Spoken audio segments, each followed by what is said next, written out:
Good evening, Vases. A puppeteer here with MiKro tutorial number 12. This one's going to be a little bit longer than some of the previous ones. I'm going to cover a bit more advanced stuff.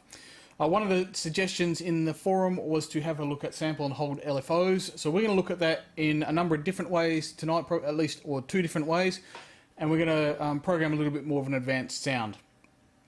Okay, so we're going to start off in setup mode. So hit the setup button and select 126 internal voices and then hit your edit button.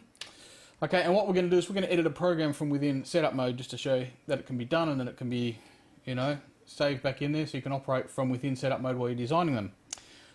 Okay, so let's just, we'll go to the default program and we're going to hit edit, and we're going to start off by setting this to diagnostic sign so that we don't have any key map envelopes influencing any of the stuff that we're doing.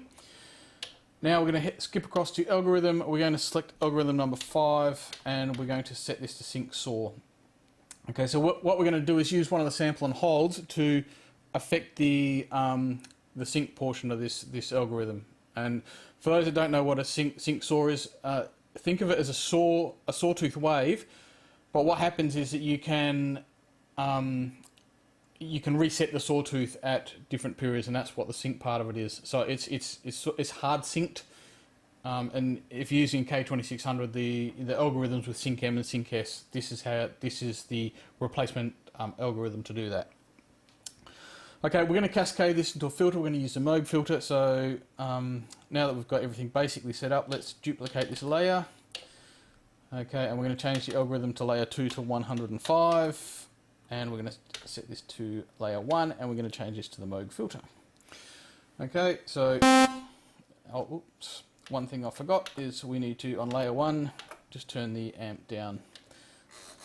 Set that to 0, and go back up. Okay, so now we can hear it, the sawtooth going through the Moog filter.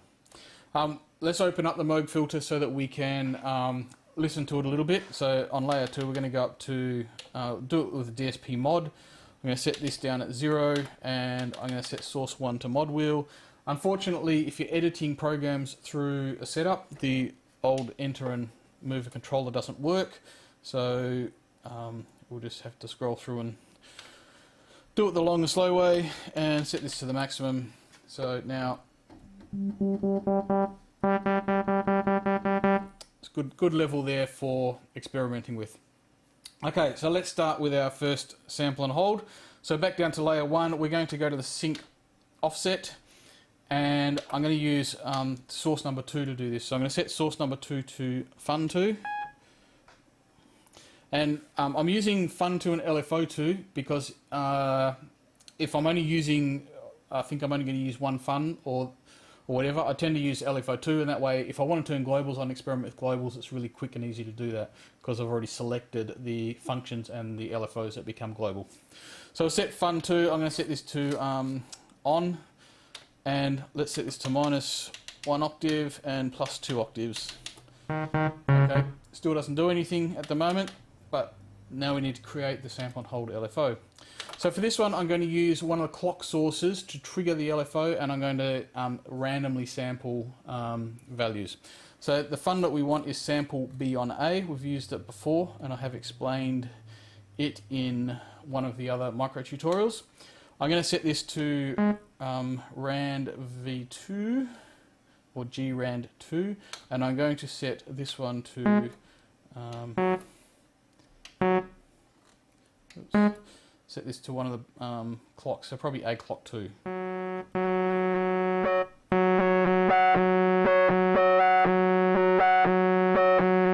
So you can hear that already having effect. One of the things you can do is set, there's these phase ones, so they're actually sawtooth waves that are MIDI synced. Oh, can't hear it so good here, but I'll show that when we get to the filter, some of the stuff that you can do with that, because they can create quite interesting effects as well.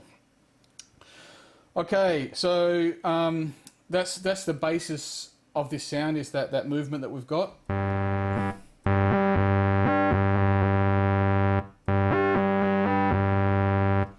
Okay, so we're going to go to layer 2 now, and we're going to do a similar sort of thing, but we're going to do it with a cutoff frequency of the filter. So this one here, instead of sample B on A, we're going to use one called track B while A. So what this one does is when the A input is active or above 0.5, it tracks whatever input B is doing. So this gives you that sort of LFO feel, but it gives you movement in the parts where it's on. So it's not just a trigger; it's actually, it tracks something while it goes on, and it's good fun, a different way to do things. And so we're going to go track B while A. You can also go track B while not A. That's what this little tilde means. It means not A, so it is the opposite to A. So you can get one layer doing one thing and the other layer doing something with the same sort of trigger, but on the opposite. So that can be useful and can be a lot of fun to do.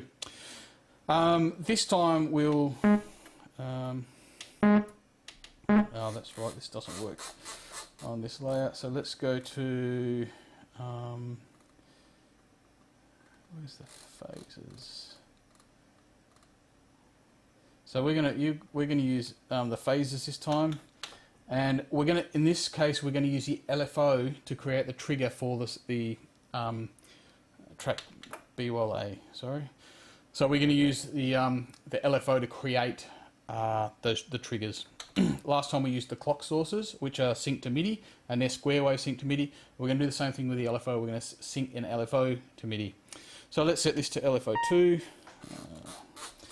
I keep forgetting my shortcut keys aren't working. So now when you normally scroll up, it goes in hertz, but if you scroll backwards from 0, it changes into these MIDI synced LFOs. So we're going to go an 8th note, and we're going to use the square, the full square. Okay, and right, back to funds. And that should now be set up.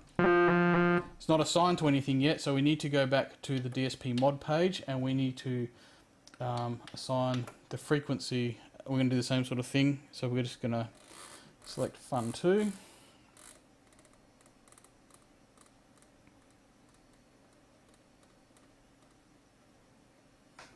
And we'll just turn it on. Oops, where are we going? And might set the same sort of range as we had before. Sorry, minus 1200 to 2400. And this works in conjunction with the mod wheel. So the mod wheel does the primary modulation, and then you've got this happening over the top of it.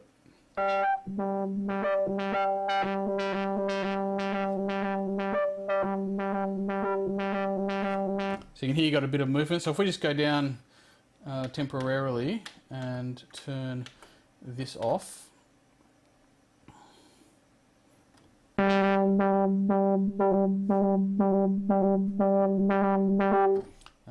I'll just go up and turn the resonance up a little bit so you can hear it.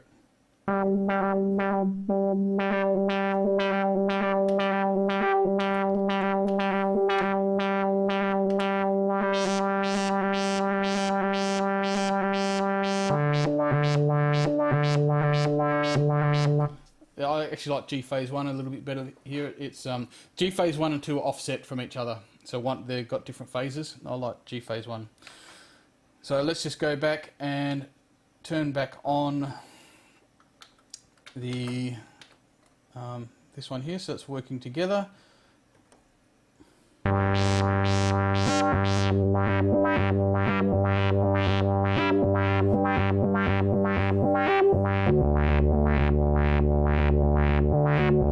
Alright, got a little bit of movement there.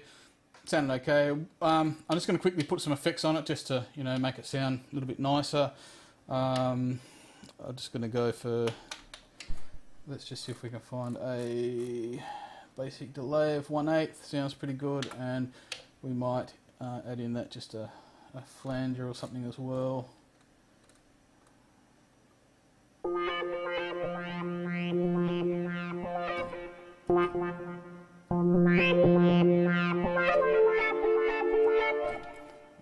Let's off a bit, and we'll set this to, we'll make it MIDI sync, so we'll set it to system. Right, so if you set the tempos to system,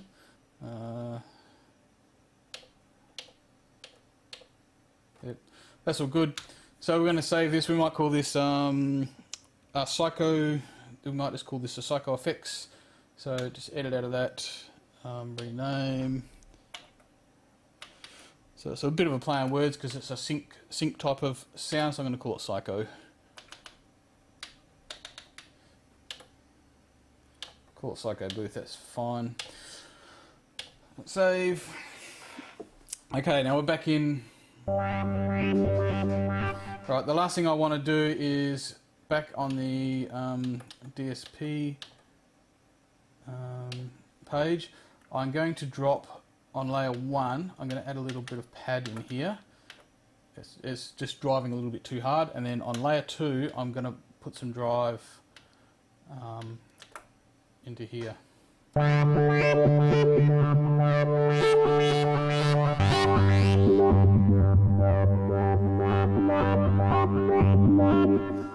little bit of movement, starting to sound pretty good. Okay, so I'm pretty happy with that program. Now what I'm going to do is back into the setup. I'm going to also put an arpeggiator on it, so it's all these melodic and all these time-based things are all working together. Okay, and then I'm going to finish up because we're getting a bit long. Okay, so rename. So this is the the Psycho program.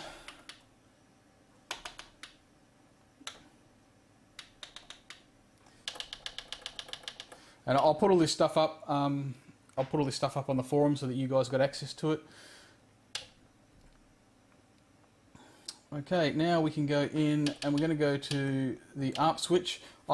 By default I've got my set on my control setup, which is the default setup. So what you want to do is just put ARP on, set the on value to 127, ARP off, and set the off value to 0.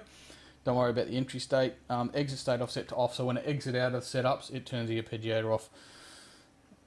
Okay, and then we're going to go to the ARP pages, and what I'm going to do in this case, so if I press the ARP button, you can now see that it's turned on. 1/16 beats is fine. I'm going to use a shift pattern because these are pretty cool. I'm going to go up to some of these, the sparser ones are pretty cool.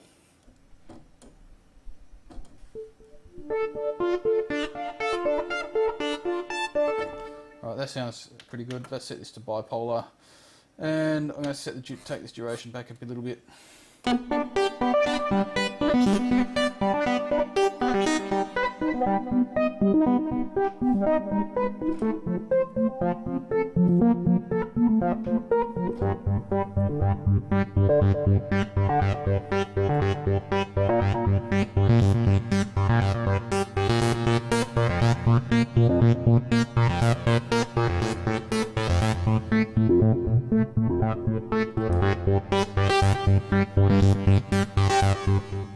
Okay, so we've just created I think quite a usable sound. You know, probably not quite for ambient, probably a good basis sound for some dance music there. So some of the things that we've covered today, just briefly, we have looked at creating a program from within setup mode. We have looked at creating, applying arpeggios to setup mode onto the zone. We have looked at, so once we're in the program from setup mode, we are now looking at creating programs using a sync saw algorithm. So I've explained that a little bit. We've looked at the drive on the Moog filter, and then we've looked at two different ways to create sample and hold type LFOs, and you know, some variations on that. So hopefully it's given you a little bit of meat to get into. I've sort of aimed this one, I guess, more at the more advanced users. We've done a lot of stuff, a lot of pretty basic stuff. We've done a little bit intermediate stuff. But I know that a lot of subscribers to the forums are quite advanced users, and I really, want to give you guys a little bit to stretch your imaginations and to, I guess, maybe inspire you to do some different things. So look, I hope you appreciate this. I hope it's not too advanced for those guys that are just starting. Hang in there, you will certainly get there. But yeah, thanks for tuning in, and thanks very much for subscribing. This tutorial will stay within the subscribers area. I'm not going to release this one to the members, but some of the other ones I probably will in the future, particularly more basic ones. So, guys, thanks for tuning in. Thanks for your support, and look, I hope you've got something out of that. I'm just going to save this setup and wrap up the video. So let's just go. Oops, what have I done here?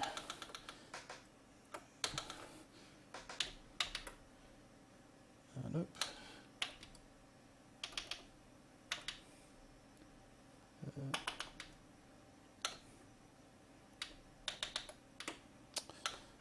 Not doing very well with the spelling on the keypad tonight.